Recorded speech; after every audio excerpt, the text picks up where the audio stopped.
What's going on, We're up everybody? to 12. Welcome in to Blazers Up Press Live. I didn't give Eric enough warning. I caught him. But how you guys doing tonight on a Monday? Hopefully you guys have a good week ahead. I just had a good Monday night because I got a 37 bomb from Kamara in fantasy to give me a 4-point win, so I'm feeling good. Just got out that mailbag. You guys should watch it after the stream if you haven't already watched it. We got a pretty interesting stream planned. We're going to talk about the conference finals. We're going to talk about MJ starting a NASCAR team because if you guys have watched me long enough, you guys know I'm into NASCAR, so that's a really cool thing that MJ is going to start a pretty good NASCAR team. So that's a crossover between basketball and something that I love as well, which is NASCAR.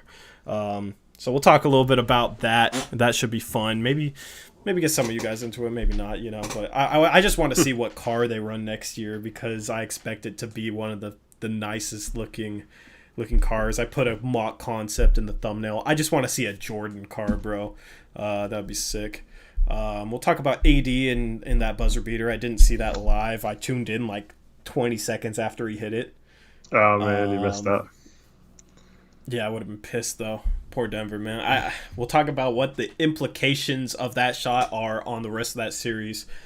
I also got into a pretty interesting Twitter conversation with a writer talking about sets and whatnot, and he was actually solidly knowledgeable, surprisingly. I actually had a good Twitter conversation with somebody today about kind of offensive philosophy and that type of thing. And that type of interaction is rare. So, yeah, if you don't follow me on Twitter, at ToryJonesYT is my handle. @HoopsJock is Eric's handle. And we just started up a brand new Blazers Uprise Twitter page. If you haven't followed it, the handle is @BlazersUpriseYT. So like me, Tory Jones YT, and then there's Blazers Uprise YT, and then Hoops Shock is just Hoops Shock. So he's not lame. He doesn't have YT in his Twitter handle because apparently that's lame. I don't know why, but only according to some musician. I had like a music producer. Yeah. Anyway, Nas, I saw you ratio that guy. That was funny. Yeah, we just got a chill stream for you guys.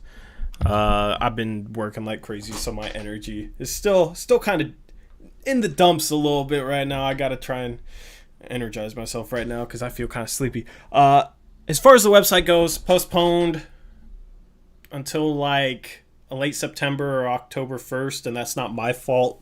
That's just the guy making the website didn't have it fully finished yet. So that got pushed back, which kind of sucks, but it gives me a little bit more time to maybe churn out a couple articles that I'll be ready to post and kind of organize things with writers and all of that. We'll also talk trades and draft probably at some point. And that's kind of what we got planned. So, Eric, what do you want to start with? You lead this off. Let's get the NASCAR stuff. You get it out of the way. He's like, let's get it out of the way. Let's get it done. No, I didn't mean it like that, but yeah. So, we're talking about this because it is basketball related. So today it was announced that Michael Jordan is starting up a NASCAR team alongside Denny Hamlin, who's one of the top drivers in NASCAR, and Bubba Wallace is going to be their driver. So I think that's really cool because Bubba Wallace is one of the most well-known drivers, but it's not necessarily because of his production. It's because he's the only black driver in the top series in NASCAR, and he's had some controversy with NASCAR's kind of they've been behind the curve in terms of handling like racial issues properly as an organization, as a league.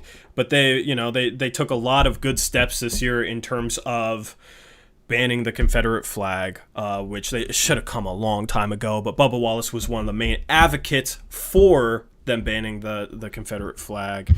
Has that really hurt them that much? I haven't really paid attention to ratings or anything. No, I mean, it'd be interesting to see like attendance numbers and whatnot, but ratings have been completely fine.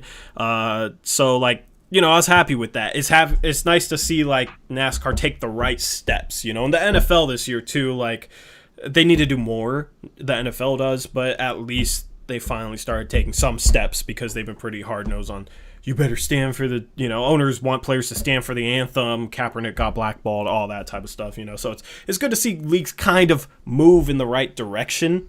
Bubba Wallace has been kind of front and center for that movement in NASCAR, because that's the thing, NASCAR is like a southern sport, kind of some people call it like a redneck sport. It's a more, the fan base is more conservative, so to say. So, NASCAR out of any sport would probably be hurt the most by making the right steps, so to say. You have a lot of people that would fly Confederate flags at races and that type of stuff. So, I want NASCAR to kind of, obviously move away from that, become more mainstream, and I want to see Bubba Wallace succeed. That's where I'm going with this. Bubba Wallace is a guy who's been racing in very low-tier equipment, so to say. He's been racing for Richard Petty and his team, which is not good equipment, and equipment is a big thing in NASCAR. Well, I want to ask you about that. So, yeah, like, obviously in the NBA, there's a salary cap. Mm-hmm. Jordan can't just throw as much money as he wants at the team and be good, right? But in NASCAR, can you kind of buy your way to being really good? Yes. If you have the right equipment and right driver and give him every necessary tool to succeed? Yeah, there's like caps, and you have to like follow certain rules, but you have like low-funded teams that just can't win races. Maybe could win a race at like a Daytona or Talladega, just because those are different types of tracks and everybody kind of gets sucked into a pack and it's just a giant wild card. But like you have a lot of like, they call them also-rans that just aren't competitive, right? Bubba Wallace has had a better team than that, but he's kind of had like a middle class, like 2.5-star, 3-star out of 5-star team. So that's what's so awesome about MJ coming in, is like MJ is going to be able to throw like money at this thing, right? It's cool just to have that tie-in as a basketball fan, as a NASCAR fan. It's awesome to have that tie-in. But then you have Michael Jordan that's just going to be able to toss money at this team. So this team should be really competitive. This team should be a top-tier team. And then they're hiring Bubba Wallace. Bubba Wallace will be able to like actually finally have a equipment good enough for him to potentially win races, because he's never won before, and that's just awesome to see. Like after just kind of everything that's happened in NASCAR this year, them finally taking some of the right steps that they've needed to take for a while, and Bubba Wallace being front and center of that, and it's nice to see Bubba Wallace get that chance, but it's really awesome that it's Michael Jordan giving him that chance. So Bubba Wallace is also sponsored by DoorDash, which is who I work for. So if they're, winning races, that might help DoorDash a little bit. We'll see. I'm not sure, but yeah. So it's just an awesome culmination, just kind of like things that have happened this year, and then having Michael Jordan kind of step in. It's fun. Yeah, I saw a commercial for Uber Eats that had Mark Hamill, who's Luke Skywalker from Star Wars, and Patrick Stewart, or whatever his name is, he was captain. He was one of the main guys from one of the Star Trek shows. Yeah, DoorDash has been all on board with the sports advertising, because if you've been paying attention to NBA games enough, you would have noticed like there's been DoorDash advertisements in the actual stadium, like on screens and whatnot. Like DoorDash is going all in with their sports advertisement. It would be nice if they would, pay a little bit more, that would be awesome. But if the advertisements are working, then it will mean something good for me personally. So that's cool to see. But yeah, I just want to see that car. I assume they're gonna roll with the number 23 out there on the NASCAR track, man. That's sick to me. That's awesome. So I know some of you guys probably don't care, but it's just cool that you're gonna have Michael Jordan in there. I wish more athletes would kind of venture into NASCAR and create more top teams, and you could have, I don't know, it'd be awesome if LeBron started a team. You'd have LeBron racing versus Michael Jordan's racing team. Like that would be sick. I don't know, that'd just be cool to me. So you got Brad Daugherty owns a team. I don't know if you knew that, but Brad Daugherty. Yeah, he. Oh yeah, like a few years ago, I saw like it was like on ESPN or something, and they're like, okay, let's go to Brad Daugherty for analysis or whatever, and I was like, what the heck, the basketball player? Yeah. So I didn't know he owned a team, but I did see him commenting on NASCAR. I knew him as like a guy involved with NASCAR before I even realized he was like an ex-basketball player. Oh, really? That's what's funny about that. So yeah, that's the thing, is like I never really see him talking about basketball, analyzing basketball or anything. It's all NASCAR, but he's an ex-basketball player, so that's funny. So I grew up with that Cavs team with like Mark Price, Doherty, Larry Nance, Craig Elo. Yeah, that was a pretty good team. That was one of the better teams that never really went far in the playoffs. Alvaro says, "Yep, Tori has a nice white headband on tonight." Yeah, I'm wearing the snow white cap, the white snow cap. I don't know. It just reminds me of like winter and stuff, and we're heading into winter. It's getting dark a lot earlier now. I don't like that, but yeah. So anyway, that's what happened today with Michael Jordan. That's just awesome, and hopefully he can advance NASCAR. To be more mainstream, because I enjoy it, and I feel like a lot of people just, I don't know, it's not for some people, but I feel like other people just like hear what people say and don't give it a chance ever. So, that's Michael Jordan brings some attention to that, and they're making steps to create better racing, race it better tracks, that type of thing. So, as somebody that's like, that was the first thing I ever wanted to be, was a NASCAR driver. I was like obsessed, like how I am with the NBA. I used to be that way about NASCAR. So it's just cool for me to see. So anyway, let's talk about conference finals. Which one do you want to talk about first? Let's talk about the Eastern Conference first. Yeah. So Celtics play the Heat tomorrow. They finally won. Is that tomorrow or is that the next day? For some reason, they didn't play today, and they play Wednesday. But the other series plays again before they play Game 4. I think they just wanted to catch up the series because the other one started while the other teams were still in the second round. Yeah, that surprised me because I thought they were playing today, and then I realized they weren't. So, but yeah, you got the Celtics versus the Heat. Celtics are down 2-1. First off, what's the prediction for this game? From you, from chat, I'll give mine. I want to see where people are standing on this game. I have a feeling Miami's going to win. I really want the Celtics to win just to make it 2-2 and like see how teams react in those games. But the Celtics have played pretty well over even going back to before the postponement of the season when they have their full lineup with Gordon Hayward. So now that he's back, they're a pretty tough team to beat. Yeah, that's the thing, is his return is huge for them. It helps their depth, because they don't have to play like a guy like Shemi Ojale minutes or whatever, adding Gordon Hayward to the rotation helps their bench out because you can move Marcus Smart back there.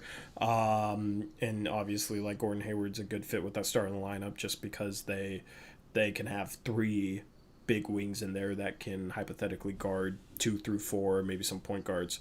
So I think what I've noticed is it boils down to how Marcus Smart plays, believe it or not. You know what I mean? Because like Kemba's had bad games and they've won. Kemba's had good games and they've lost.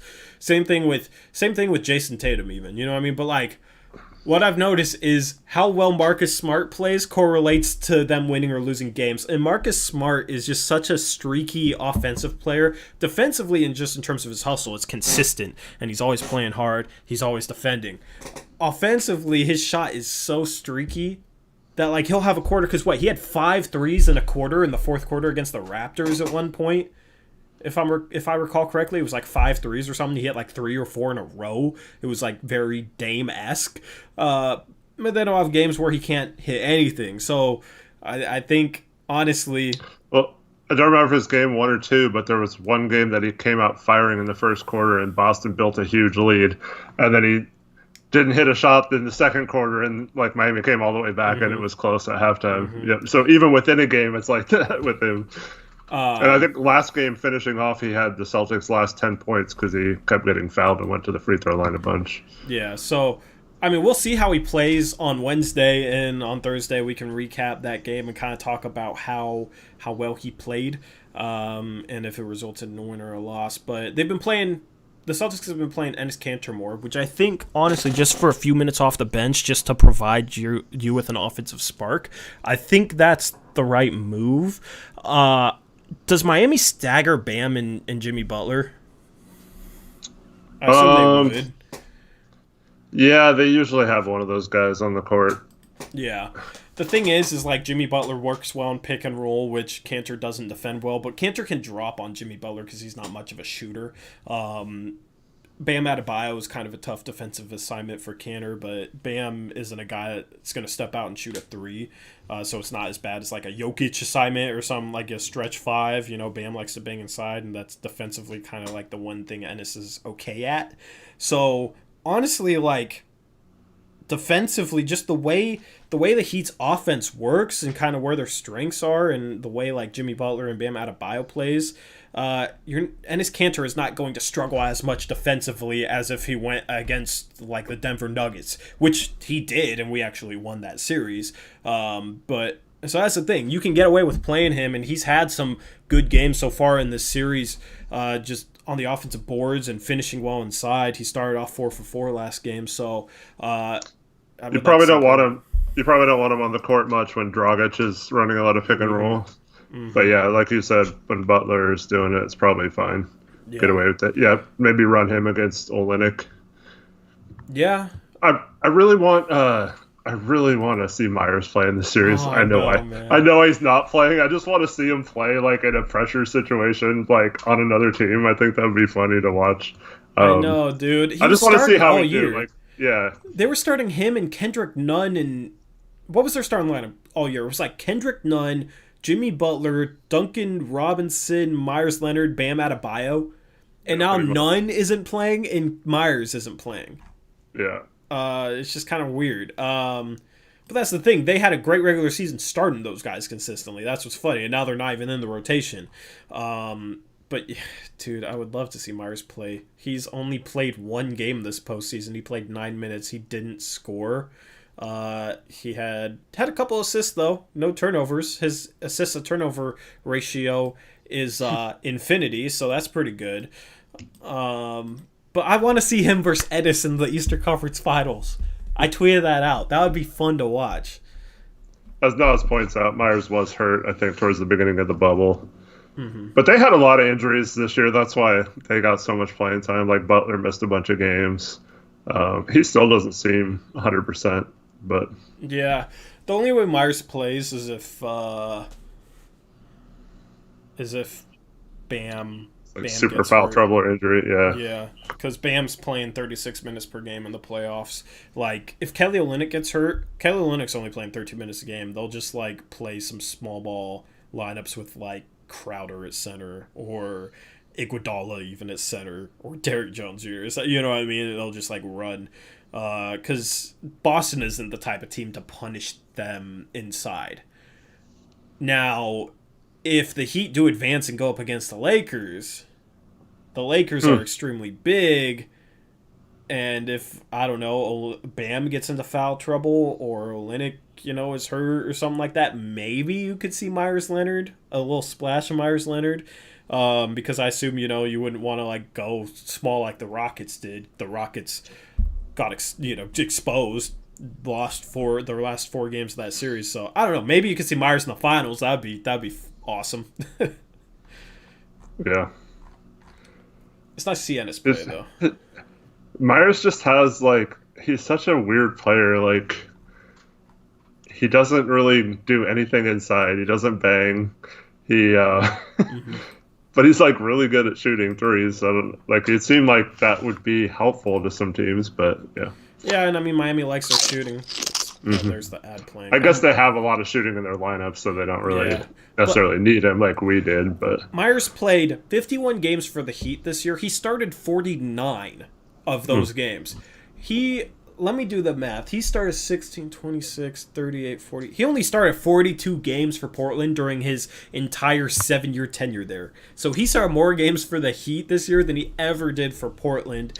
And he shot 41% from 3, shot 51% from the field. There was a period, I think it was maybe late January or something, where he didn't play, and when they came to Portland, he didn't play, and everyone was upset that he wasn't. He didn't even make the trip, I don't think. Mm-hmm. And like Hero didn't play, and I forget who else, but they were missing a bunch of people, and he just never seemed to get back in the rotation after that. I don't know if he was still injured by the time the postponement happened, but I didn't really see him play much after that. Because he had a stretch, 5th game of the year, he had 16 points, 8 rebounds, 2 assists, and 2 blocks for Myers, which is a ton. He had 16 in 25 minutes, shot 3 for 4 from 3. Next game against Houston, he had 21 against the Rockets. Only made 1 3. He was 9 for 11 from the field. He was 8 for 9 inside the arc that game. Had 3 steals that game. So he was actually playing, he's putting up defensive stats. Next game after that, 18 minutes against the Nuggets, he had 10 points. So during that stretch, I remember that Blazer fans were like, oh, look how good Myers looks. I wish we had him instead of Whiteside. And, because Whiteside was just slowly getting going. And then after that, he kind of fell off a cliff in terms of his production. 6 points, 0 points, 4 points, 12 points. Nice game there, but that was on November 14th. He didn't score double digits in a game until December 14th, so for a whole month. But he was still starting. He was only playing like 12 to 20 minutes a game, but he was still starting for them, providing them with some floor spacing. And then, he was just kind of like, he was almost like a token starter for them, kind of like Vonleh was. He did have a stretch early in January where he played like 8 games where he had over 20 minutes per game, but wasn't really doing much. That's the thing with Myers is like he'll have games where he plays 25 minutes a game and you'd forget he even played for the most part. Yep. He doesn't make an impact defensively, and if he's not hitting threes, if he's not getting shots, like he'll have games where he plays 27 minutes and shoots 3 times. And it doesn't make an impact defensively, and you forget he's even out there for the most part. Yeah, for sure. It's always been a problem with consistency.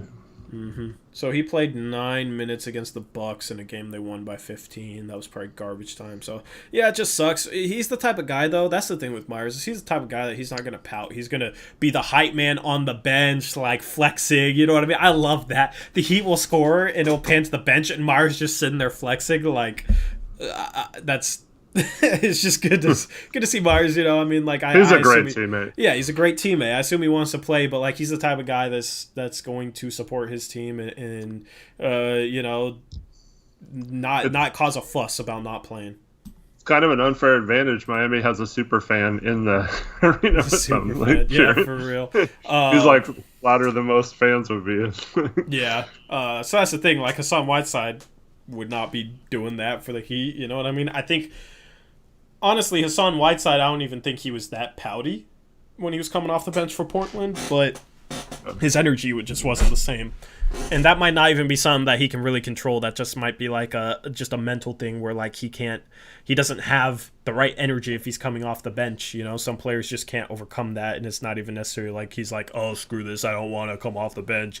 I should be playing 36 minutes a game. It might be some of that, but you have guys that just like they're used to being a starter for years, and then if they have to come off the bench, they just can't get as bought into the game when they're in. Yeah, there's a little bit too of some players, you go sit down and for like 20 minutes and you're just sitting there watching. It's not as easy to then come in and be warm and have energy versus like right directly out of warm-ups, you're going in and playing and starting off the game and kind of dictating what happens in the game versus having to come in. You might be down by 20, you might be up by 20, you might it might be a close game, so then you can kind of dictate what happens, but it's kind of frustrating when you do come into a game and you're down like 10 to 15 points. It's beyond your control, like to this point. You could try to get your team back into it, but he's not like a guy who's going to go off and score like 30 points on his own, creating shots and stuff. So like, yeah, there might be something there to him just not being built to be that kind of guy. And there's certain guys that like, they kind of struggle mentally locking into games even if they start, you know what I mean? Like their mental like focus is inconsistent, but it's easier, as you said, to go from warm-up straight into a game, and you know everybody's kind of like getting into the feel of the game, and you're able to like get into the feel of the game along with everybody else on the court since this game is starting, compared to like, oh, there's already a rhythm of the game, but you haven't been in the game, so you haven't felt that rhythm. You've been sitting on the bench doing nothing for a while, and when you get in the game, you just are at a rhythm while everybody else is in rhythm, and you're not able to just kind of like lock in. Honestly, that was a problem I had in college because I was always used to starting. And then I would come into a game and everybody would have a rhythm and I was completely cold and I had to make my first shot or I get taken out, you know what I mean? So it was like a lot of pressure, and then I wasn't able to be like locked in mentally. It was just a weird adjustment to make mentally for me. I never even really fully made that adjustment. So that's the thing with like Hassan Whiteside, and another example of that type of player is Maurice Harkless too, in my opinion, because he always kind of struggled to get locked in off the bench and didn't play anywhere near as well when he was coming off the bench compared to starting. So Harkless is another example of that. So you just have those types of players in the league. Yeah, then you have the players like Zach Collins, who I feel like he's better suited to play like with a Damian Lillard or someone who really knows what they're doing on the court versus like maybe Hassan's like this too, where he's a little more the offensive focal point, or the defense focuses on him in the second unit, so he doesn't get as open as he would be playing with guys in the first unit. So it's a bit of a struggle for him. So sometimes it's better to have, and we took a lot of crap from like Melo fans, but like you don't always necessarily need your 5 best scorers or your 5 best players in the lineup to start the games. You need the 5 best fitting players that mesh well together. And then if someone's like slightly better as a starter but would be way better than someone else who would be on the bench instead of that guy starting, then it might be worth trading off a little bit of lesser of your starting unit to have that much better of a bench, or vice versa. So yeah, you just got to find the right mix of players like that. And with Nurk, that's been my problem all along, and why I wanted to trade Whiteside and never thought it would work with him coming off the bench. He did have some moments when he didn't have to play with Nurkic, like Trevin mentions. In some of the games where Nurkic came out, he came in. They didn't try playing them together at all. He did fairly well. But yeah, unfortunately, he just wasn't consistent enough in that role. Yeah. Moving on to the Nuggets versus the Lakers. I honestly think this series is over. I'm going to say that right now. That was the Nuggets' chance to be in this series, and Anthony Davis stole it from him with a buzzer-beating 3, which was the clutch moment, the clutchest moment of AD's career. The Lakers go up 2-0 from that shot instead of being tied 1-1. But here, I'm just looking at this box score, right? The Nuggets created 23 turnovers from the Los Angeles Lakers in that game. The Lakers turned the ball over 23 times. The Nuggets are not a team that's like going to create a lot of turnovers. Maybe I'm wrong on that. Maybe, and there might be a stat out there that says, they're top 10 in the league in created turnovers. Maybe that's something you could check. Jokic trying to disrupt. But sorry that ESPN audio keeps playing. But like just like thinking about like the defensive personnel they have out there, right? You got Jokic and Murray. Like neither one of those guys are good defenders. You got a good defender in Gary. But the rest of the defenders are pretty good. Yeah, I mean you had like 4 steals from Jokic, 2 from Murray. So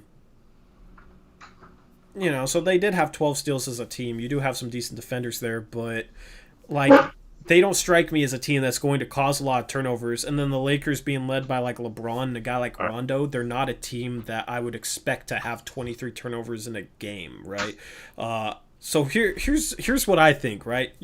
Nuggets are not going to create. The Nuggets are not going to be gifted with 23 turnovers again from the Lakers. The Lakers shot okay. They shot 44.6% from the field, 36% from the three-point line. They did shoot lights out from the free throw line. They were 18 for 19, which is 95%. But when you cough up the ball 23 times, that is a ton of empty possessions. And it's not like the Lakers overcame that by shooting great, if that makes sense. So Lakers had an average shooting game. LeBron was 10 for 20, had 26 points, 11 rebounds, 4 assists. Anthony Davis was 11 for 23, had 31 points, 9 rebounds, but he shot under 50%. So it's not like Anthony Davis had a great offensive game. He had a solid offensive game, and LeBron had a solid offensive game, but neither of those guys played as well as possible. I don't think they have anybody that can guard AD. So in terms of what the Lakers did offensively, I think the Lakers, this might end up being their worst offensive game of the series, and they still ended up winning. You know what I mean? So I have a hard time seeing the Nuggets get a better chance than this, and they still lost. The Nuggets were 18th in turnovers created this year. So, I don't know, man. Like, the Nuggets have been a resilient team, and they didn't shoot well either. It's just like, the Lakers have the personnel to put on the Nuggets. They have a LeBron who can guard a Jamal Murray. They have length inside. They have Anthony Davis who can hang with Jokic on the perimeter as well as slow him down inside. So that's the thing, is like the Nuggets are going to have other guys step up. Millsap only had 6 points, 2 for 6. Jeremy Grant isn't going to be a guy that like steps up and has like a 20 to 25 point game in this series, in my opinion. Maybe he proves me wrong, but Gary Harris is a defensive player. He was 1 for 6, only had 3 points in 25 minutes. The only other guy who stepped up in that game for them offensively was Monte Morris, who had 9 points in 13 minutes, but he's not known as a scorer. He's not going to be a guy that's going to consistently step up and produce 9 points every 13 minutes he plays. And then the other guy was Michael Porter Jr., who had 15 points in 20 minutes, shot 6 for 9 from the field, 2 for 4 from 3. But the problem is, for every good offensive game that Michael Porter Jr. has, at least the past couple series or so, it seems like he has 2 bad games every good game that he has. So that's the thing. He's too inconsistent to be able to consistently rely on offensively, in my opinion. And that he's also just so bad defensively that, like, I turned on the game because I was working. I turned on the game for one possession, and I saw Michael Porter Jr. not box out, give up an offensive rebound to Kyle Kuzma, or I think it was Kyle Kuzma. And then on that very same possession, Michael Porter Jr. was guarding the weak side and just fell asleep and got back cut and had no idea what happened.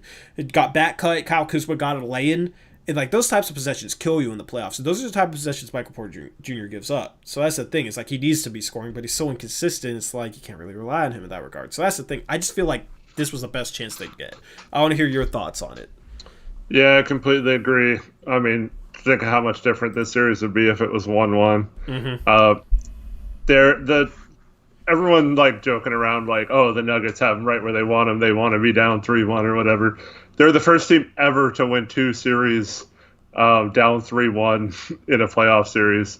So, like, that's not just going to happen again. And that was the Jazz, and that was a Clippers team that was wildly inconsistent. And, that's the thing. The Clippers were wildly inconsistent. The Lakers have been consistently good. The Lakers are not the Mavericks. They're not the Jazz, and they're not the Clippers. Okay, they're a lot better than those teams, and they're a lot more consistent, and LeBron isn't going to allow them to blow a 3-1 lead. If the Nuggets get down 3-1, the series is over, right? So that's the thing. Like, the Nuggets have to win the next 2 games against the Lakers to have a shot, in my opinion. I don't see them winning 2 in a row. I don't see them winning 4 out of 5, which is what they got to do to win the series.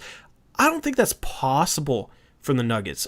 The Lakers are they're a better team than the Nuggets.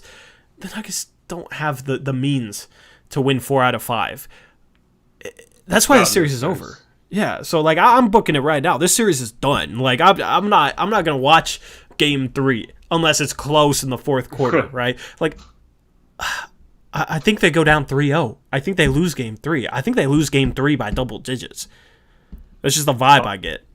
I'll make my joke I made several times. At least they're going back home, right? Yeah, they're going back home. Denver's tough to play. Wait. Got the altitude. Yeah, if only they had the altitude, man. They should fake the altitude in the stadium. The thing is, the Nuggets aren't adjusted to the altitude anymore. Right, they've been in Florida for so long. True. So it would have messed them up too. Exactly. So that's the thing. Is just I think this turns into the Western Conference Finals from last year, where Portland just got swept. I think it's a good chance the Nuggets get swept here.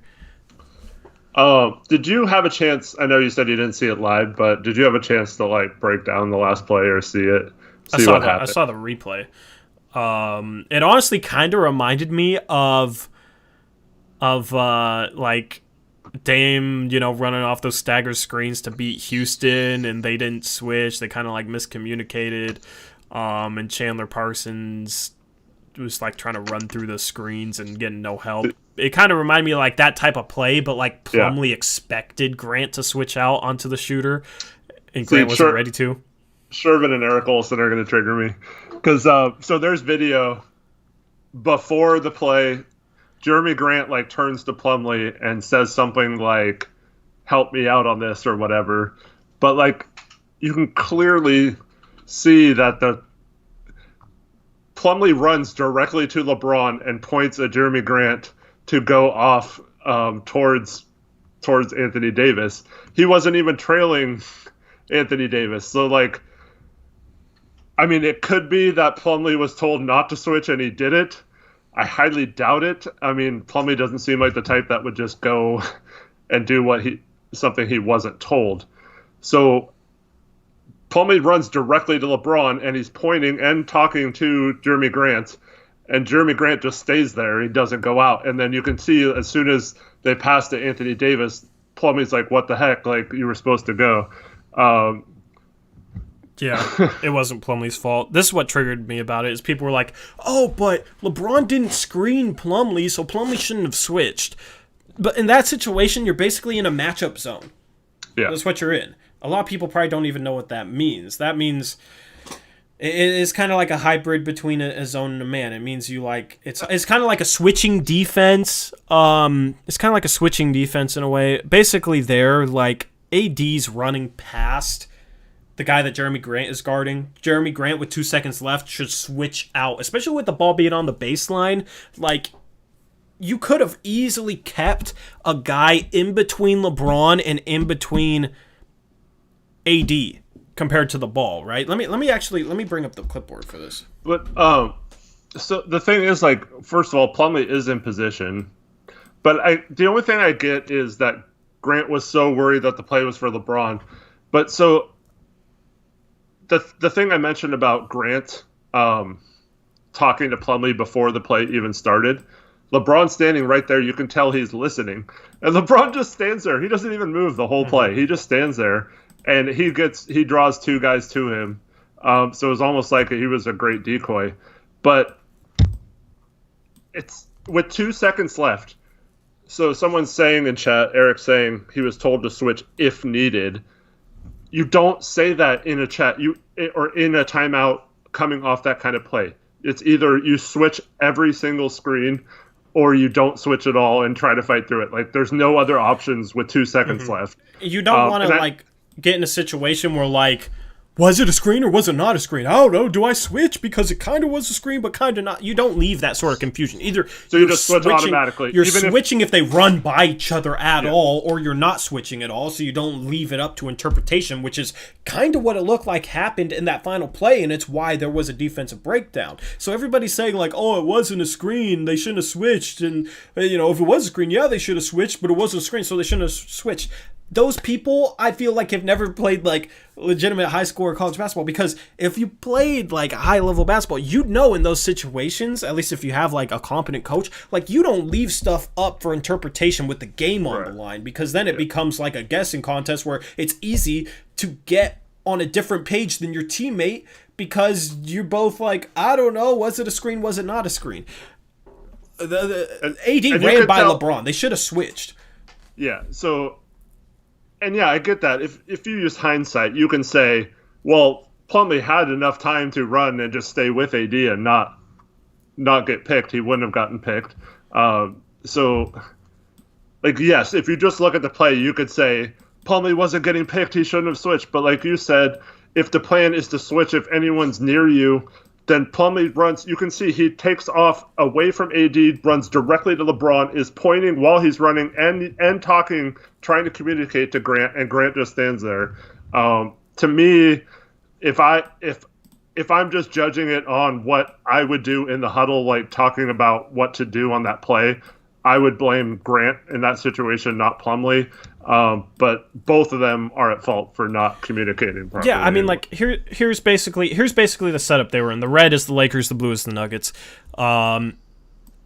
Like, if you're Grant, right? Here's how you set it up defensively. It's not even necessarily like you're not looking at like, oh, is it a screen or not a screen, right? Basically, if he runs across, it's up to Plumlee to bump Jeremy Grant, right? He basically runs at Jeremy Grant, runs at him, and Jeremy Grant knows, if he's paying attention, that Plumlee running at him is bumping him to the switch, right? Because Plumlee is running into a spot to basically take Jeremy Grant's guy while AD is running over. Grant needs to be reading Plumlee. If Plumlee starts maybe chasing over, then maybe Jeremy Grant stays. So if you don't want it to be like an automatic switch, then, you know, maybe it's up to Plumlee, right?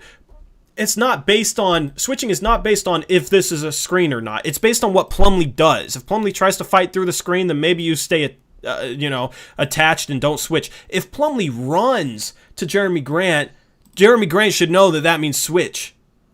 And Plumlee's running at him. Oftentimes, if you're this guy, if you're Plumlee, and you're running at the defender, you'll reach out to let him know, to like push them into the switch. You basically call tagging, bumping the defender, whatever. So Plumlee running at Jeremy Grant should have recognized what Plumlee was doing and automatically switched out onto AD. That's what they should have done in that situation. And that's what they should have been coached in the timeout to do, was if you have guys running, this close to each other, switch. Especially on a baseline inbound. You can run a matchup zone, which basically means if guys cross, then you switch. If guys cross, not if it's a screen, you know what I mean? Basically, Grant should have had here in this area, and Plumlee should have had like this area, so that if they cross, Plumlee goes there and Grant switches out onto AD. The reason you do that too is because the ball's being inbounded on the baseline. You keep a guy in between LeBron and AD, which makes this entry pass hard. It makes it a difficult pass to even get to LeBron or AD. You keep a guy in between them and the basket, in between them and a ball, if you just simply switch this. So everybody blaming Plumlee. Plumlee did the right thing 100%. Jeremy Grant switches out. They might not even throw this ball to AD, and you got Plumlee, a big on inside position of LeBron. They would have likely had to throw it up way out top, and then they would have only had 2 seconds. So yes, this is a matchup you want, Plumlee on LeBron, but Plumlee wouldn't have had the time to exploit it anyway, and he would have had to catch the ball far away from the 3-point line. Yeah, so if Jeremy Grant switches out there, I think they're fine. I think they win the game. That was 100% on Jeremy Grant. And I guarantee you this is what Jeremy Grant's thinking. I'm guarding LeBron. I can't leave him. I can't leave LeBron. And that obviously he doesn't. And there might be a split second where if LeBron timed it right, he could dive in between those two if they were switching. But he doesn't even try to move. So like Grant had enough time to get back out.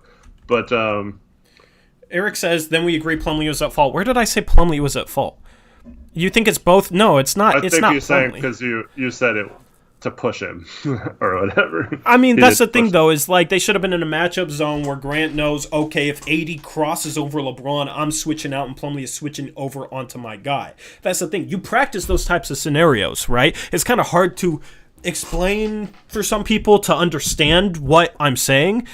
I'm trying to, figure out how to explain it so, like, the casual fan or whatever would understand what I'm saying. But in basketball, they should know that they're switching that, right? They should have known, especially on a baseline inbounds. They should have known they were in a matchup zone. Grant should have known, okay, if AD crosses over LeBron, I'm switching out onto him, especially just because of the situation where the ball was being inbounded. That's what they should have been done. They should have been on the same page in that regard. And in the timeout, those are the two guys that are going to pick for each other, and they're going to try to work it off of whatever happens there. That should have been something mentioned in the only way it doesn't make sense is if Mike Malone said in the timeout, if LeBron screens for AD Plumlee, you do not switch, you fight through it, which I don't understand why he would do that with 2 seconds left. We gave Stotts a ton of crap for doing that in the cost us the Philadelphia game when Korkmaz hits that 3-pointer. So like I don't understand why Malone would have told him not to switch in that situation. That doesn't make sense scheme wise to say to fight through that pick over the top. There was no reason for him to fight. Plumlee did exactly what he should have done. He dove. He was in between the ball and LeBron, so it would have made a tough pass, like you said. And Grant could have done the same thing for AD, like we've illustrated. Like so, for those people just saying like Plumlee looked like he was lost, he did. He was doing exactly what he was coached to do, and I feel like he did that right. And so unless Mike Malone comes out and says, "Oh my bad, I told." Plumlee one thing and Grant another thing, and they got mixed up. I really think that was. It looked to me like it was Grant not executing the play right. Daniel says it's hard to coach against LeBron. Everybody was focused on LeBron, and he knew it. That makes no sense. Yes, it's LeBron, but you can still keep LeBron guarded if you switch. So that makes absolutely no sense. There was no need to even double-team LeBron there, because that's the thing. You keep a guy between LeBron and the ball, they're going to have to throw it over the top. LeBron's going to catch it around half court with 2 seconds left. LeBron ain't Steph, you know what I mean? Like, LeBron's not going to be able to get a good shot off in that position if they switch. So that's the thing, is like it's not like LeBron was ISO'd and then drove to the rim and had a head of steam and they overhelped, and LeBron kicked it out. It wasn't that type of situation. LeBron was literally didn't even have the ball and was being used as a screener. So that doesn't make any sense. So it's hard to coach against LeBron. You just run a matchup zone there. It wasn't like they were doubling him from the start, right? So switching off doesn't make doesn't even the lead. That's the thing. If they switch there, it doesn't open anything up for LeBron.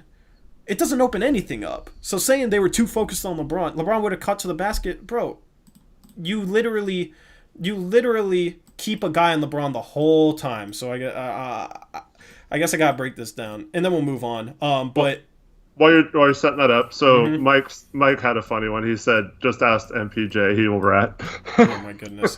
That's funny. But here's the thing. Go ahead. Where does LeBron... How does it open up a cut for LeBron if Plumlee runs here while AD's going over the top and then Jeremy Grant switches out? Where's the cut opportunity for LeBron? Where's LeBron going to cut? He's going to try and cut here. Plumlee's going to stay on him. He's going to try and cut through here. You have Jokic on ball. Like, LeBron doesn't have an opportunity there at all. Well, like, where's LeBron going to go?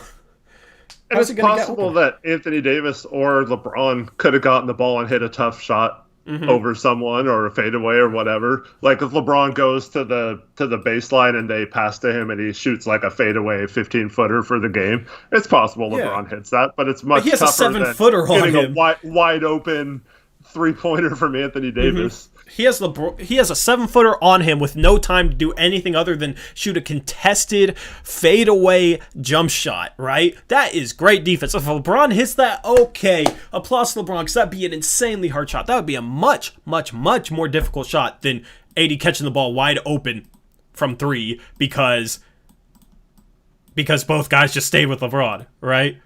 AD runs over the top. You have...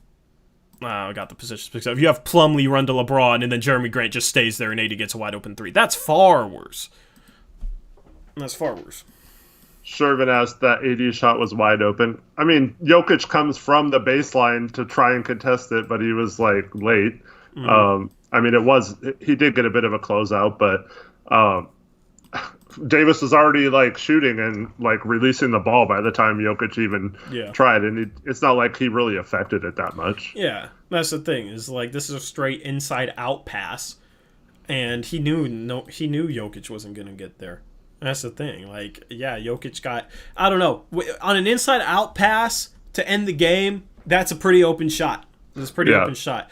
Jokic kind of got close, but it was open shot. AD knew once he caught the ball that he was going to be able to get that shot off. 100% knew that he was going to be able to get that shot off. He knew how much space he had.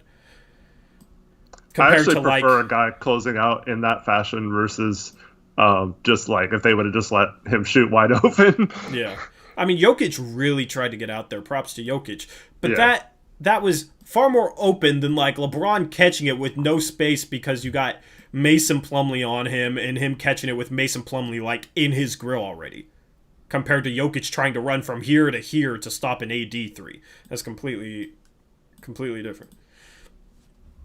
So Caleb said he would have been in a better position if they just let Danny Green shoot instead of Murray blocked him on that shot. But yeah, stuff. Yeah, I don't know. Like, they just switch there. They're fine. They win that game. That's the thing. If you're a contending level team or a team trying to beat a contending level team and you're not as good as them, you can't have those types of breakdowns. You literally got gifted 23 turnovers from the Los Angeles Lakers when you're only 18th in the league in terms of forcing turnovers. You haven't shot the ball well, but those turnovers have kept you in the game, and the Lakers have had a mediocre offensive game when they're not turning over the ball, so those turnovers are, really helping you out. You have your best opportunity probably in this series. You have to play sound defense there. You have to make it a tough, contested jump shot there. And they miscommunicate, and they don't switch when they should have and give up a wide-open 3.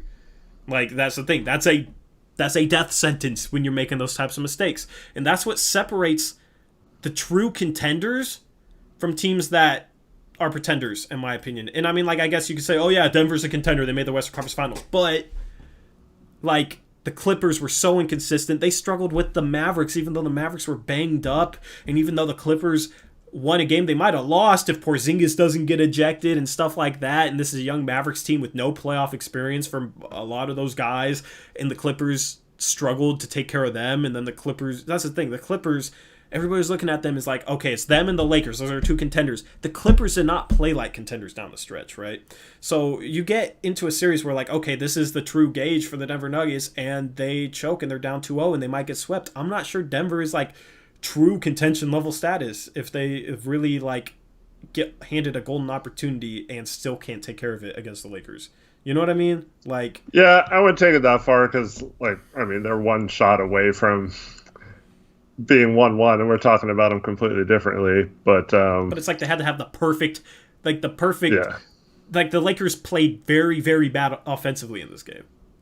23 turnovers, and AD and LeBron played like ho-hum games for their standards, and nobody else really like did anything for them offensively. That kind of happened with us game 1 too. Yeah, we always scored like 100 points and we ended up getting the win. Yeah, but we took care of it though. Then we don't adjust or do anything different. So it'll be interesting to see because they can make adjustments.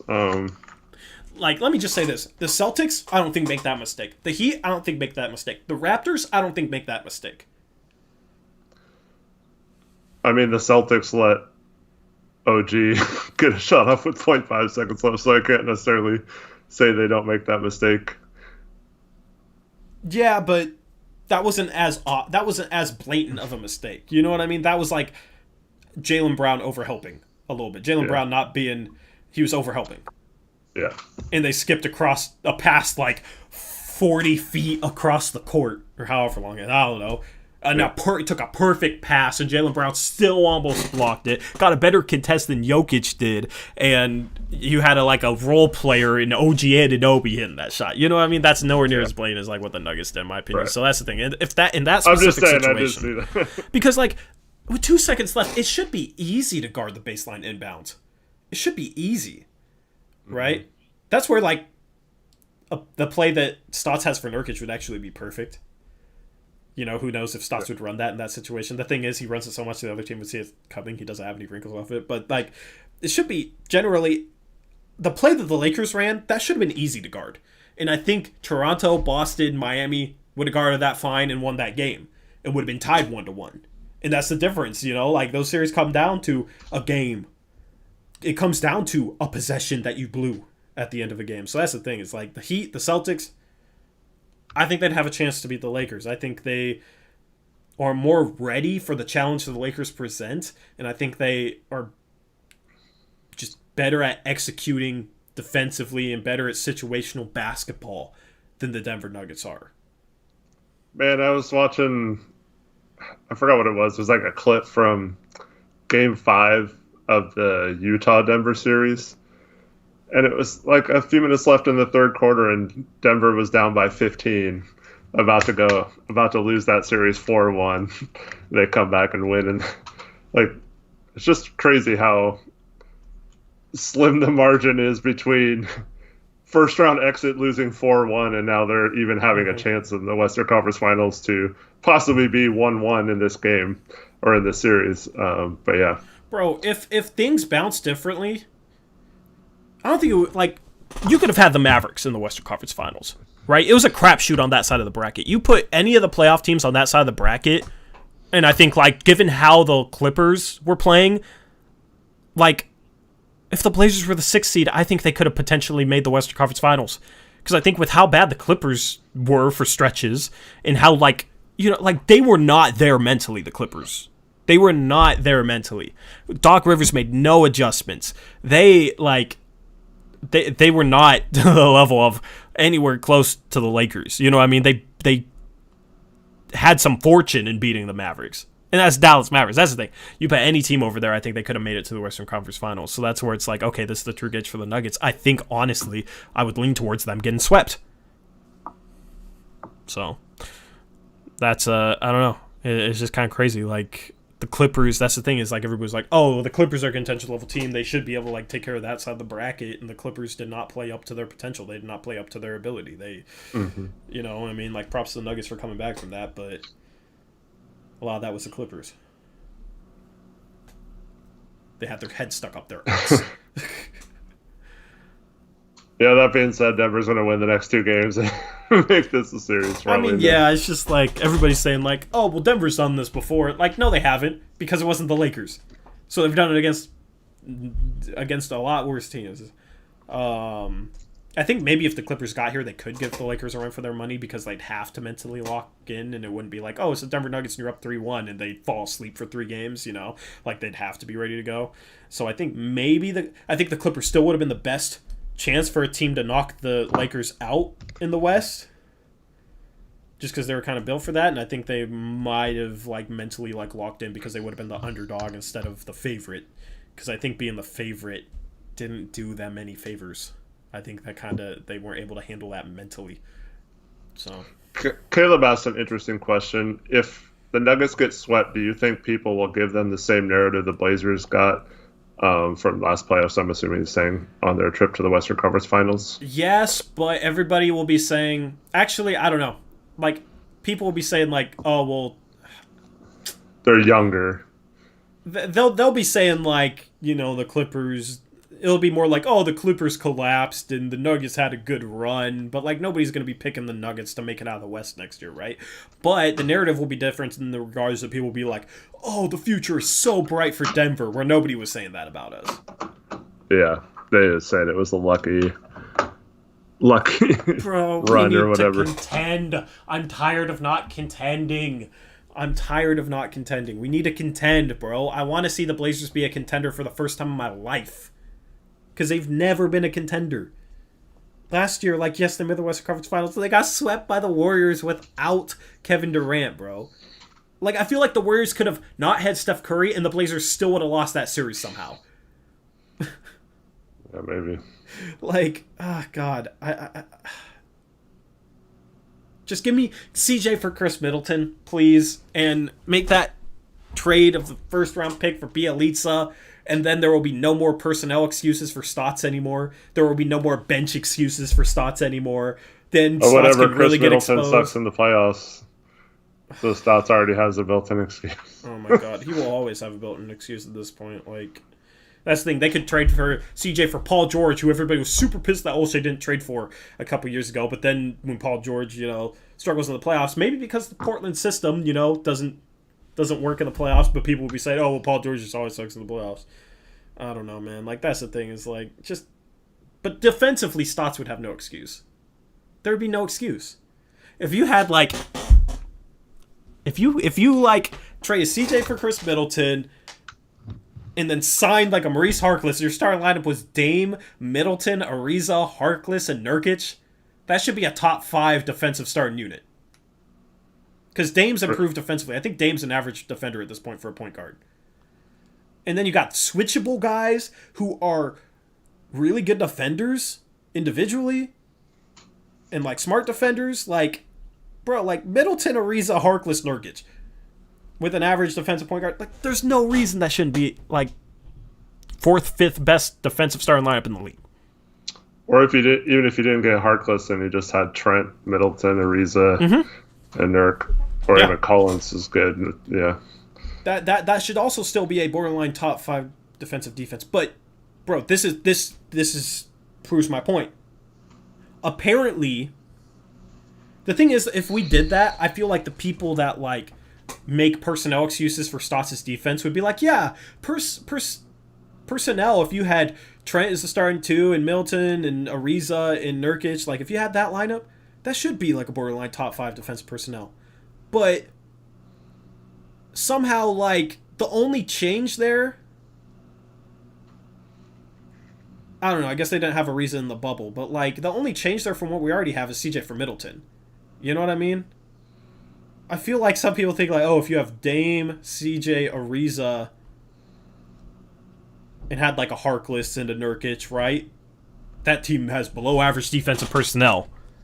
I don't know. I don't really know where I'm going with this. Like, that's the thing. Is it's like I feel like people overrate the impact that CJ has on the Portland Trailblazers defense. Like, with CJ, we're so terrible. But if we made a CJ for Middleton trade, we'd be borderline top 5 defensive personnel.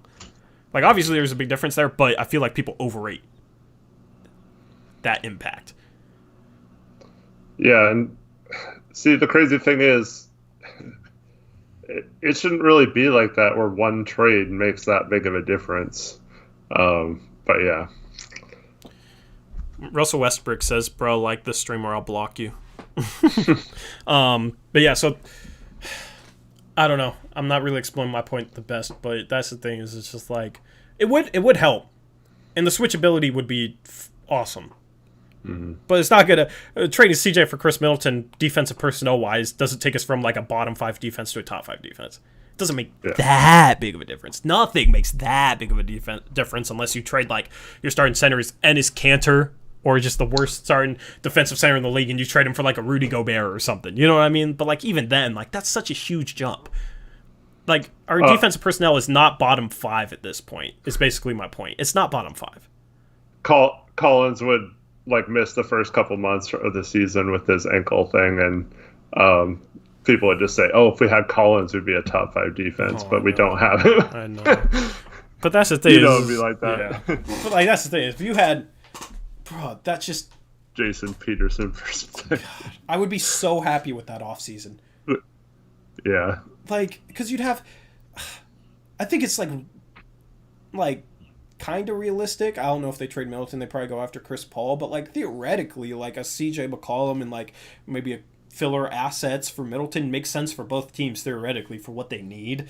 Bielitsa, the Kings apparently don't really want, and he fits into our TPE, so that could be a guy that theoretically we could go get. And like Harkless on the free agent market, I think he'd come back for like a decent contract. Like theoretically, like that's a pipe dream offseason, but it's not as unrealistic as most of like my pipe dream off seasons. I feel like it's more realistic than what I dream up in the past. You know what I mean?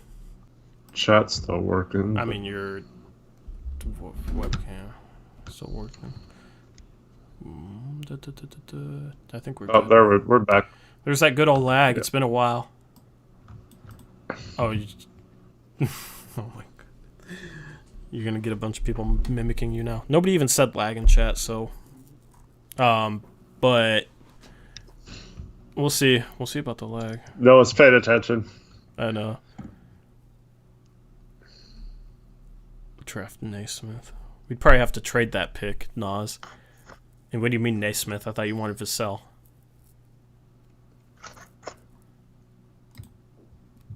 Globe's already on it. I think the only way, I mean, I could see this happening where they're just like, you know what, we need more of a dynamic scorer. We have Bledsoe. He's a decent enough defender that we could put a guy like CJ next to him and still be okay. We got the defensive player of the year in Giannis, so we just really need someone who can get buckets when our offense struggles in the playoffs, since it doesn't seem like Budenholzer's going to change up his scheme at all.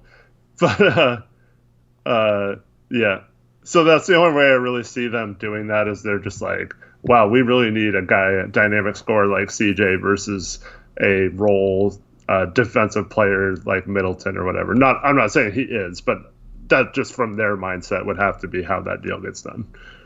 Yeah. But that's the thing. Like, those moves are defenders. Like Middleton, good defenders that we'd have. Middleton, Ariza, Harkless, Nurkic, Trent, Collins, and then like average defenders for their position would be like Dame, Hood, and like Bielitsa's like a little below average. You know, and then you got guys like Little, who's probably has some potential defensively too. And if he's learning from guys like Middleton and Ariza and that kind of stuff, I think that'd be really good. Yeah, so like that's the thing. Like defensive personnel, that's really, really good. We'd probably need a backup point guard, but honestly, you know what? Like the more I think about it, if we had that lineup, I'd almost want to experiment with staggering Nurk and Middleton with Dame and have the bench unit have Middleton be the backup point with Nurkic on the floor as well to potentially help with like some of the playmaking and that type of stuff.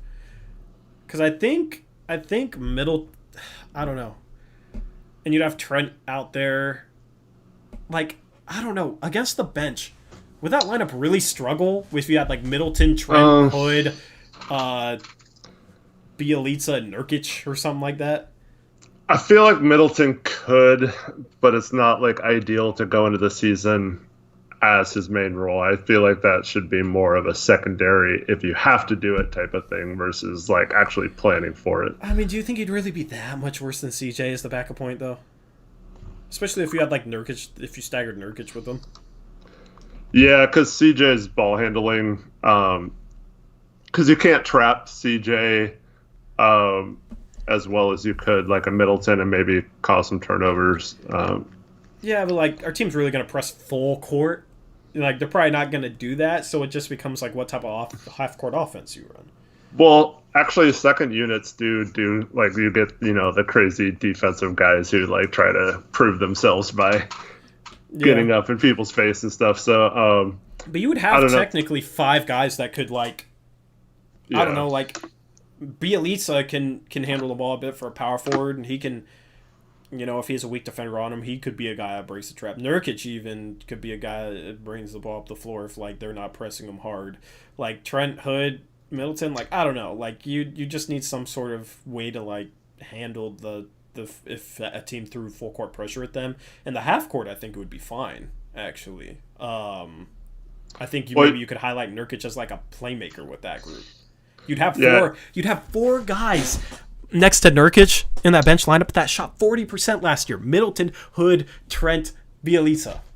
Yeah, the problem is we need to actually run a structured offense with that group.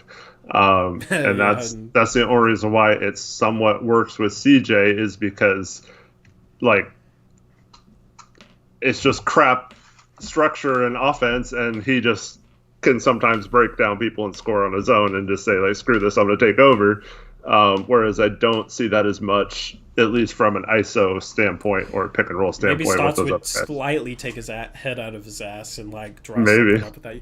Because, bro, nice. Defensively, that unit, you'd have, like, the smallest player would be Trent at, like, 6'5", 6'6", right? You'd have Trent, Middleton, Hood. Like, those guys are all switchable 1 through 3. Like, because defensively, that'd be 1 through 3. Those guys are all switchable 1 through 3.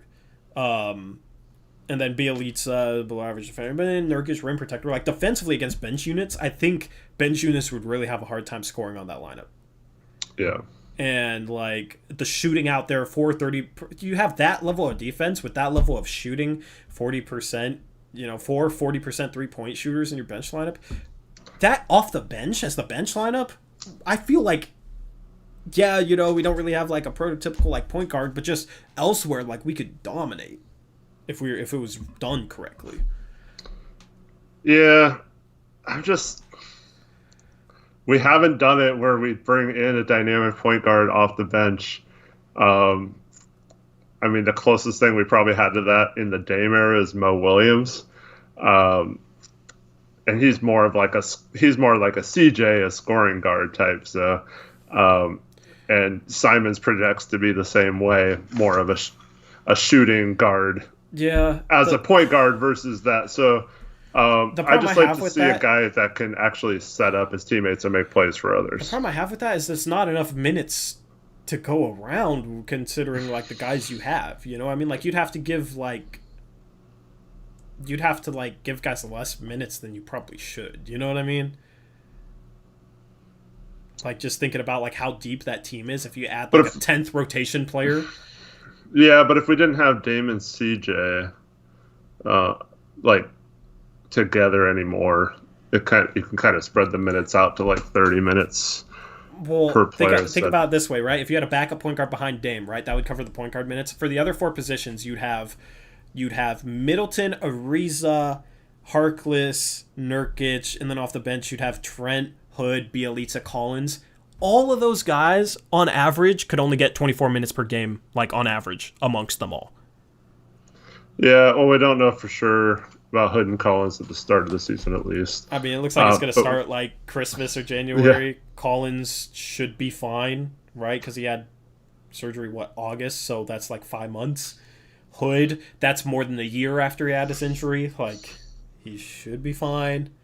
yeah, I'm just talking about playing more than 24 minutes too. I don't know how long it'll be before they get to, But like, but how many minutes would you want to give Middleton? You know, like maybe in that situation we wouldn't re-sign Harkless because, or sign Harkless because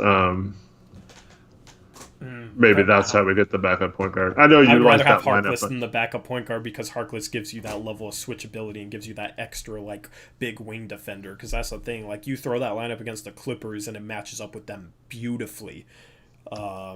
You throw a lineup against the Lakers and you eliminate a lot of your issues, you know, and maybe Collins can develop enough where he can be like the primary guy that guards AD. Maybe you switch up the lineup, you know what I mean? Like it just the level of versatility that like you have, and then you throw Harkless and increase that. I just that's what I want, you know. So even if they keep CJ, I want to see them increase their defensive versatility. I would still be on board with Harkless and Bielitsa even if they keep CJ. You know, it's just like that's why like I haven't really been on board. Like, I've never been the guy that says you have to trade CJ at any cost. You know, no matter what. Like, you just gotta trade CJ. I've never been that. I've always said better player and better fit. Middleton is a better player and better fit. Defensively, I fit. It's just him as shooting guard, just because of how big he is, and he is a good defender at 6'7". Like, perfect. You go up against the Warriors, and with how many screens they set in their offense, being able to switch those would be phenomenal. You know, you'd have a guy that, you know, Harkless could do a decent job on Draymond Green. You'd have Middleton who has the size to, like, if, you know, Klay Thompson picks on CJ in the post, and he ain't going to pick on Chris Middleton in the post, right? And they set a lot of, like, perimeter screens, and you could switch a lot of those because of the defensive personnel you have. Like, it'd just be a great matchup.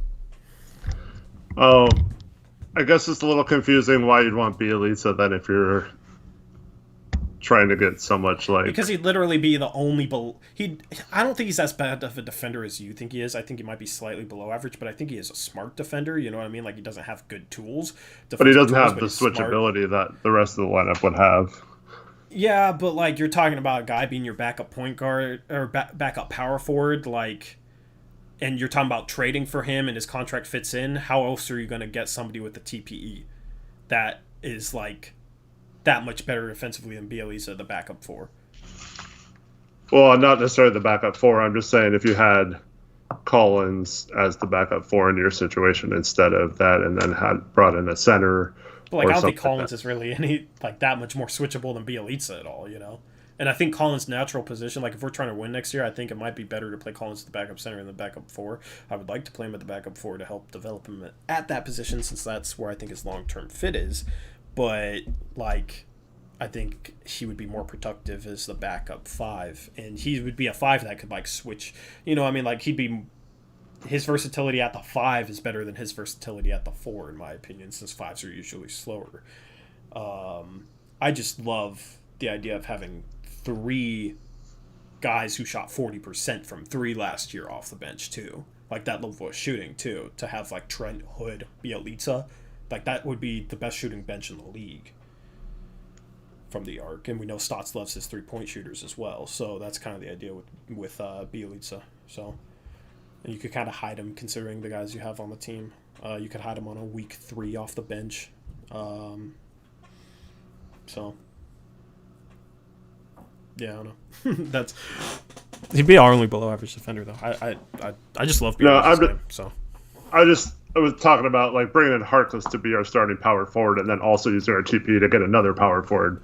Seems kind of counteracted to me. Just not necessarily his. When the whole point of bringing in Harkless is to be defensively versatile in the starting lineup. Yeah. Yeah. Defensively versatile in the starting lineup. I don't think defensive versatility is as valuable in the second unit as it is the starting lineup. You're talking about the minute distribution. So I was saying, like, if you're going to start Harkless at power forward or whatever, then I don't think Bielitsa is necessarily more important than getting a playmaking point guard. And I'm not as confident as that unit being able to handle the ball handling duties as you are, but... Yeah, but you're talking about a guy who's only going to get 12 minutes, and then you swing Ariza up to you have him be the starting 3 and the backup 4? Like, who's your backup 4 then? I don't know. I kind of like Collins as the starting forward versus coming off the bench, as for reasons we talked about earlier. But I think if you had Middleton if you still had CJ, then sure, because like you would only be switchable between the 3 and the 4, so you're not going to have that much defensive switchability if you get a versatile starting 4. So like playing a guy like Collins who isn't quite as versatile as a Harkless doesn't, it's not a big deal since you don't have versatility at the 2. But like if you have switchability between the 2 or the 3 and they're guys that can guard most 4s, then you should get a versatile defensive switchable 4. Yeah.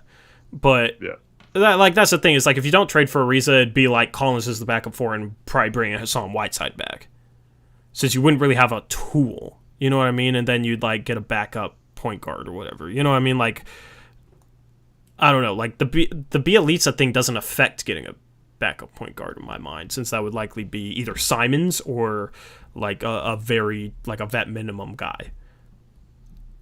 So if you're talking like not seeing Bielitsa's fit, if we didn't use a TP on Bielitsa, it'd probably mean okay, Collins remains at the 4 and you bring back Whiteside at the 5, which I'd rather have Collins as the backup 5 and Bielitsa as the 4. Because that bench would be second best bench in the league. If you had Trent, Hood, Collins, and Bielitsa, I think that would be the second best bench in the league. Clippers bench is a little bit better. But the thing is, the Clippers bring guys off the bench who aren't better than his bench is a little bit better. But the thing is, the Clippers bring guys off the bench who aren't better than bench. So, like, the Clippers bench is kind of a facade because, like, Montrezl Harrell is better than Zubac. And Lou Williams is, I mean, he sucked in the playoffs, but, like, he's probably better than a Pat Beverly. So, like, if you had Pat Beverly off the bench and Zubac off the bench with what they have, like, Portland's bench would be better than theirs. So, hypothetically, you could say Portland would have the best bench in the league if you had that bench lineup. Well, if their bench plays like they did in the playoffs, that's for sure. Yeah, so, I don't know, man. Like, that bench would be phenomenal, I think. Like, Bro, like, our bench has always been a weakness. All right, let me just say this. And production's no crap. What's he saying? He said, I'd rather trade for Giannis. I don't IDGAF. Like, no crap, dude. Giannis instead of Westbrook? Is that what he's saying? No, people, like, Holmes always does this on Twitter. Like, you mentioned something that's somewhat realistic, and he's like, we shouldn't be trading for that. We should be trading for Giannis, you know? Like, I don't know if he's joking or serious or whatever, but, like, it's just annoying because, like, we're not going to get Giannis. It's fun to talk about and stuff like that, but, like, if you're actually being serious about that being realistic or whatever, then that's kind of annoying. Giannis he's not available. He's literally saying, like, why wouldn't I stay in Milwaukee for 15 years? Like, they're not going to trade him this offseason. It's just not going to happen. Giannis is the pipe dream. Giannis is obviously the pipe dream. Obviously, we'd love to have Giannis, but like that's not realistic this offseason. Sure, maybe there's a very, very small, like 0.1%, 0.5%, 1% chance that they decide not to risk Giannis. You know what I mean? But they have a contender, and it's so hard to build a contender in Milwaukee. Why would they trade out of a contender when you have your star player saying is the best player is the best player you've had since Kareem Abdul-Jabbar, probably? Why would you trade him away when he says he wants to stay? And you have like a team that like theoretically is like a contender that's just kind of struggling in the playoffs and has some issues to figure out in the postseason. You don't do that. Like, they're not going to do that. And of course, you inquire to his availability this summer. If he becomes available, you give everything you can to get him, short of Dame. But like, that's all you can do. I mean, it's not. He's either going to get traded and we can offer as much as we can. It's either not good enough or good enough and we have him, or he's not going to get traded. And I mean, there's not really a realistic thing to talk about. Eric says if he leaves, he's likely going to a big market. I hate to say it. Not this offseason because he'd have to be traded. Next offseason, where is he going to go? If the Lakers still have AD and LeBron, like it's going to be hard for them to clear up the money to sign Giannis, right? And I don't think Giannis would want to go play with like LeBron and be like a second round. Like I feel like Giannis is more like Kawhi, where he'd leave and like would want like a co-star that's better than a Chris Middleton, you know, like Kawhi left and got a Paul George, right? I feel like that would be more Giannis's like route, but like he ain't going to the Knicks. The Knicks are just a joke. Brooklyn won't have money next offseason. The Clippers likely won't have money offseason. Kawhi and PG are a free agent. The only way they'd have money, most likely, because they're probably going to resign Montrezl Harrell, the only way they'd have money is if one of PG or Kawhi left, and in that case, Giannis ain't going there. Most likely ain't going there. The Lakers, as I said, I don't think he'd want to play with LeBron and be in LeBron's shadow, and like it'd be hard for the Lakers to have money for him. So like, where is he going to go? That's the thing. People say, oh, he's going to go to a big market. Okay, where? Because the big markets have loaded up on stars. Oh, like Lakers will just sign and trade like Caruso and Danny Green for him. Duh. Spoken like a true Laker fan. Because that's the thing. You got PG and Kawhi in LA. You got AD and LeBron with the Lakers. You got KD and Kyrie in Brooklyn. The only like true like huge market team that doesn't have stars is the Knicks, and that's because they're the worst ran franchise in the league. Giannis ain't gonna want to deal with that. So where is he gonna go? People Miami's say like Miami, but like, yeah, maybe Miami, but he and Jimmy Butler would not be good fits together, in my opinion. Yeah, I feel like Spoelstra could make it work, but yeah, I mean that'd be interesting. They would have its challenges for sure. But like Miami isn't. I don't look at Miami as like a big market. You know what I mean? They're like a medium market. Players like to play there, but that's the thing. It's like where's he? It's a pretty big market, and it's in terms of trying to think of the right words for this. Like in terms of NBA players' thought process of what big markets are, Miami's pretty high up there for a lot. I mean, yeah, but as a fan, normally when you say, "Oh, he's going to go to a big market," you're not like talking about Miami. I feel like you're talking about LA. You're talking about New York. You're talking about Chicago, maybe. You're talking about like I don't know. Yeah. Like those are like the three like big markets. I feel like, and he ain't going to Chicago. If any star's going to go to Chicago, right? Which I don't think is going to happen.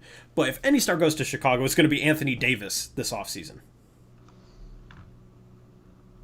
That's the only star, because he's from Chicago. And there have been, like, little whispers from sources about he might do it. They're only 16th in media markets. Who is? Miami. Yeah. So, like, it's a nice destination, but it's not, like, what I would look at as, like, a big market. There's really only three true big markets, in my opinion. Maybe you'd throw, like, Houston in there, but like, everything else is, like, a tier below, like, New York, LA, Chicago. So, when people say that, it's always like, okay, who? And normally they say the Lakers, or the Clippers, or, you know, New York. But, like, I don't see them going any of those places, so. Giannis ain't the type to chase a big market. I guess Golden State could be a big market, but he ain't going to Golden State unless he gets traded there, right? Yeah. Someone mentioned Toronto. Toronto ain't a big market, though. Yeah, it is. But, like, it's never been looked at, in terms of the NBA, it's never been looked at as a big market team. Like, I want to say it's like the fourth, if you look at market size, it's like the fourth largest. Since when has people say, oh, big market NBA team? Since when have you thought Toronto? Have you? I mean, you don't think it because it's not in the U.S., It's but never been a... Oh, Philadelphia might be in that top tier, too. But... TV markets, it goes New York City, Los Angeles, Chicago, Philadelphia, Dallas, Fort Worth. I'm not arguing in terms of whether players would want to go there or not, but I don't know. Giannis does not seem like a guy who would go to a situation just on the nightlife or how big of a city it is or whatever. He seems like he would go to the best basketball fit for him. Yeah. It's like when LeBron was a free agent, the Lakers weren't the best fit for him if he wanted to win several more championships. Like, obviously, they got AD, and it's looking like they could get a ring this year. But, like, there were some other teams where he could have possibly won last year or had a much easier time getting to that point. But yeah. So I don't know where Eric said Miami. That was the only team he said. So I don't know why you'd say, like, oh, he's going to go to a big market instead of, like, oh, I think he's going to go to Miami. Like, what other team do you think he might go to, big market-wise?